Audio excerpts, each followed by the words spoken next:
Each one of us, at some point in our lives, has taken medicinal pills, or medical treatments. But in reality, to what extent medical pills affect our bodies? Is it really the pills, or is it the magic of the placebo effect? What is the placebo effect?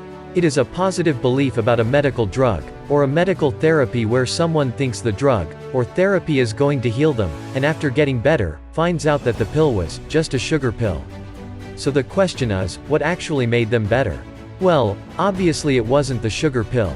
It was the belief in the sugar pill, which is responsible for the placebo effect, a positive belief.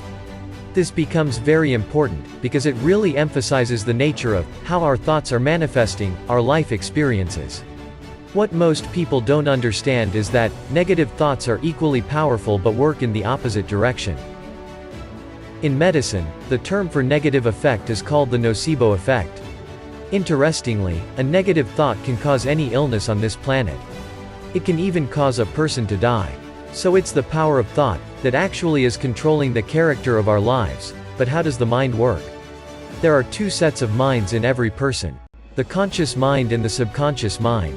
The conscious mind is the mind that holds our creativity, wishes, desires, aspirations, spirituality, and is responsible for identifying me. In contrast, the subconscious mind represents about 90% of the brain and is the equivalent of a record playback mechanism. It records behaviors and plays them automatically, just as pressing a button. Why does the subconscious mind become so relevant? Well, that's because the subconscious programs are facilitating the character of our lives. To explain better, here's a simple example. Do you learn how to walk every day? For most of us, the answer is no. But when did you learn how to walk? Studies reveal that humans learn walking before 2 years of age. But once learned, did you ever have to relearn how to walk? Well, fortunately no, for the simple reason, once the program of walking is installed in the subconscious mind, we don't even have to say, "I'm going to walk." With the intention of moving, the brain automatically engages the walking program and carries it out for you.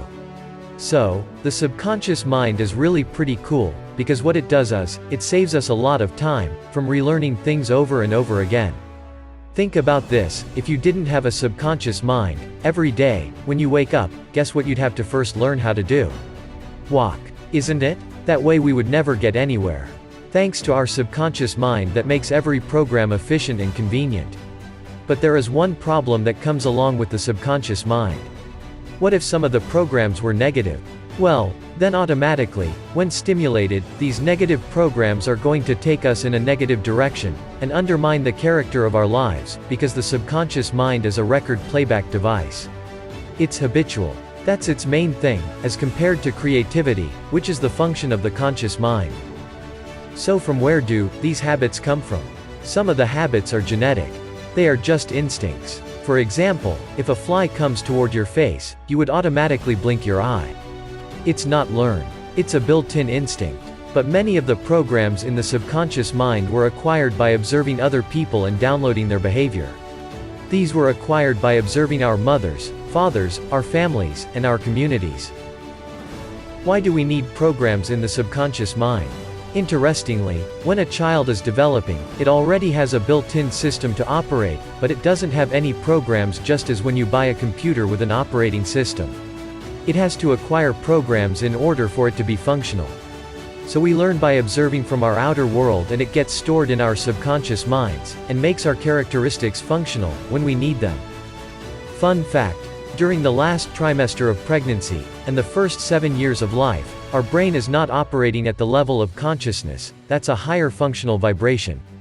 Interestingly, all these different vibrations of the brain, generating from our minds, can be read with the help of electroencephalography. Well, we don't start with all these vibrations just as we are born.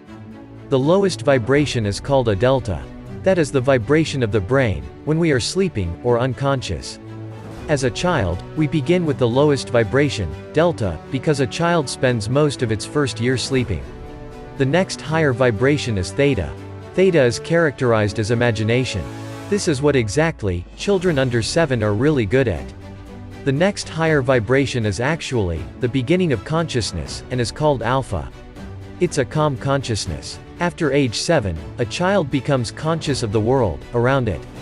And lastly, the highest vibration of the brain is called the beta, which we use in our work experiences, at our offices, or during our education.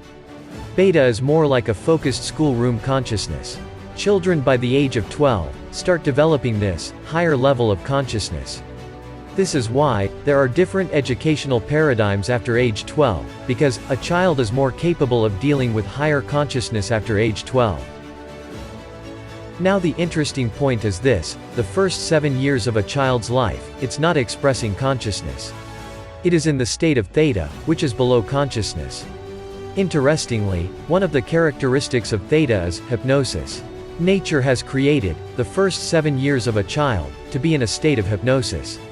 All the child has to do is observe the mother, the father, the family, the community, and download hypnotically the behaviors. And the primal programs that go into a child's nervous system are not coming from the wishes and desires of the child. They are actually downloaded from observing the family and the community, and later, those behaviors may not necessarily support the wishes and desire of that child when it grows up. Now take this way: most children are criticized by their parents with words such as, "You can do better than that. That's not good enough. Who do you think you are? Stop behaving that way. Are you stupid?" So, the parent is saying that to do what?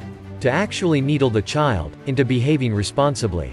Now here's the problem. If the child is under 7, the child is not going to understand the meaning of everything.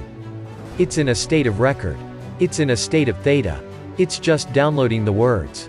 But parents try so hard to improve the character or behavior of their children by acting like life coaches. However, most parents don't realize that their every effort to become an uncertified life coach can dramatically impact their children's life. It shows that our subconscious minds greatly impacts our personalities, and as a vessel, holding all the words, exactly they were spoken to us. For many of us, our subconscious mind is loaded with critical assessments of ourselves, so much so that we have a very difficult time in loving ourselves. Because your subconscious mind can tell you every reason why you should criticize yourself: not good enough, not smart enough, not loving enough, blah blah blah, over and over again. It happens that our subconscious minds are so self-critical that we will use those and criticize ourselves, and this becomes very disempowering, as we are not really loving ourselves anymore. Science has recognized that up to 70% of the downloaded programs in our subconscious minds are negative and disempowering. What's the point? We're only operating our lives 5% of the time, seeking wishes and desires. 95% of our lives is actually coming from the programs in the subconscious mind. And most of those programs are negative and disempowering. We are leading the life of a program that we got in the first 7 years. Hence life becomes a struggle, and yet, we don't see that we're involved. All we see is the result of our subconscious minds taking control, because our life is not working out the way we want. Reason: the programs in our subconscious minds came from other people, with their own problems. This is profoundly important for this reason. We wake up in the morning with wishes and desires. Today, I'm gonna get that job I always wanted. Today I'm going to be healthy. And then we go out into the world, we struggle, and we return home feeling sad and failed. As a consequence, we are not leading the life we wish and desire. And so the question arises: are you creating the life that you want? Or are you creating the life you've been programmed with?